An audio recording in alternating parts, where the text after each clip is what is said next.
మోకాళ్లలో గుజ్జును పెంచి నొప్పిని తగ్గించి సర్జరీని దూరం చేసే ఫ్రీడమ్ వాక్. ప్రస్తుతం మనం గుంటూరు జిల్లా మంగళగిరి నియోజకవర్గంలోని కాజా టోల్గేట్ దగ్గర అయితే ఉన్నాం. సో చూసినట్లయితే తెల్లవారుజాము నుంచే ఇక్కడ భారీ సంఖ్యలో ట్రాఫిక్ జామ్ అయితే జరిగిందని చెప్పొచ్చు. ఎందుకంటే భారీగా వాహనాలన్నీ, ఎందుకంటే ఈ కాజా టోల్గేట్ అనేది అత్యంత ప్రధానమని చెప్పొచ్చు. ఆంధ్రప్రదేశ్ కి సగ భాగం అంతా అటుపక్కే ఉంది. ఏదైతే కాజా టోల్గేట్ ఉందో ఈ కాజా టోల్గేట్ కి అటు సైడ్ మాత్రమే అనేక జిల్లాలు ఉండడంతో ఆ అనేక జిల్లాల నుంచి ఏదైతే చంద్రబాబు నాయుడు కూటమి ప్రమాణ స్వీకారానికి విచ్చేసినటువంటి 3 పార్టీల నేతలు కార్యకర్తలందరూ కూడా భారీగా వాహనాల్లో ఏదైతే టోల్ గేట్ ఉందో ఈ టోల్ గేట్ దగ్గర విచ్చేస్తారు. సో అందుచేత ఎక్కువ శాతం వాహనాలన్నీ కూడా ఏదైతే విఐపి వాహనాలు అనుకోవచ్చు, లేదంటే కనుక పార్టీ అభిమానులు కార్యకర్తలైనా అవ్వచ్చు, కానీ వీరందరూ కూడా స్పెషల్ కేటగిరీస్ తో ఎమ్మెల్యే వాహనాలు, ఎంపీ వాహనాలు ఇప్పుడు మనం చూస్తాం కదా విజువల్స్ లో, ఇవన్నీ కూడా ఇప్పుడు ప్రత్యేకంగా ఏదైతే అనంతపూర్, కర్నూలు, రాయలసీమ నుంచి వస్తున్నటువంటి వాహనాలన్నీ కూడా ఇదే టోల్ గేట్ ప్లాజా నుంచి క్రాస్ అయ్యవలసి ఉంటుంది అనమాట.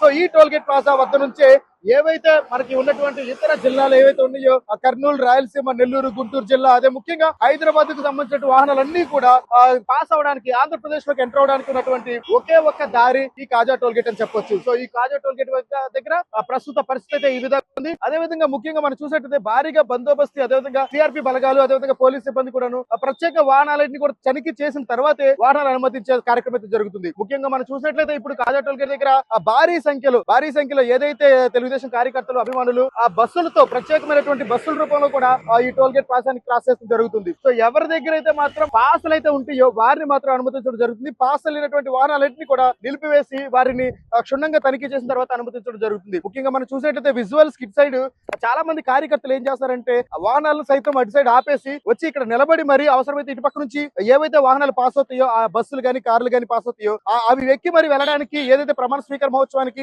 హాజరవడం కోసం ఆ వాహనాలు ఎక్కి మరి వెళ్తున్నారు. ఇప్పుడు మన విజువల్స్ లో చూస్తున్నాము. ప్రత్యేకంగా ఇక్కడ ఏవైతే వాహనాలు ఉన్నాయో వాటన్నింటినీ కూడాను సిఆర్పి పోలీస్ కానీ, పోలీస్ సిబ్బంది కానీ ప్రత్యేకంగా తనిఖీలు అయితే చేస్తున్నారు. సో ముఖ్యంగా మనం ఈ విజువల్స్ లో చూసినట్లయితే ఆ బస్సుల్లో కూడా ప్రత్యేకంగా మనకి కర్నూలు, ఇప్పుడు మన విజువల్ చూస్తున్నాము, కర్నూలు నుంచి వస్తున్న బస్సు అనమాట ఇది. కర్నూలు నుంచి ఏదైతే కూటమి ఈ రోజు ప్రమాణ స్వీకారం జరగబోతుందో ఆ ప్రమాణ స్వీకారాన్ని వీక్షించేందుకు పెద్ద సంఖ్యలో ఏదైతే కార్యకర్తలు, అభిమానులు ఉన్నారో వారందరూ కూడా విచ్చేస్తారని చెప్పొచ్చు. సో ఇటుపక్క చూసినట్టయితే బైకులు కూడా భారీ సంఖ్యలో ఆగిపోవడం జరిగింది. సో ఏవైతే ఈ బైకులు ఉన్నాయో టోల్ ప్లాజాని క్రాస్ చేస్తున్నాయి.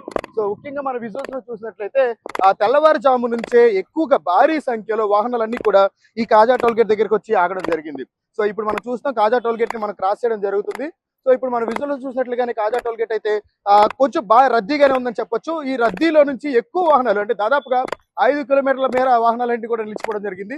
ఆ వాహనాలన్నింటికి కూడాను ఏవైతే అనుమతులు, పాసులు ఉన్నాయో వాటిని మాత్రమే అనుమతించడం జరుగుతుంది. మిగిలిన వాహనాలన్నింటినీ కూడా పక్కకు పెట్టడం జరుగుతుంది. ముఖ్యంగా మనం ఇప్పుడు విజువల్స్ చూసినట్లయితే తెలుగుదేశం పార్టీ అభిమానులు, కార్యకర్తలందరూ కూడా భారీ సంఖ్యలో తెల్లవారుజాము నుంచి ఇతర రాష్ట్రాల నుంచి కూడా ప్రమాణ స్వీకారానికి వచ్చేందుకు తగిన ఏర్పాట్లు చేస్తున్నారు.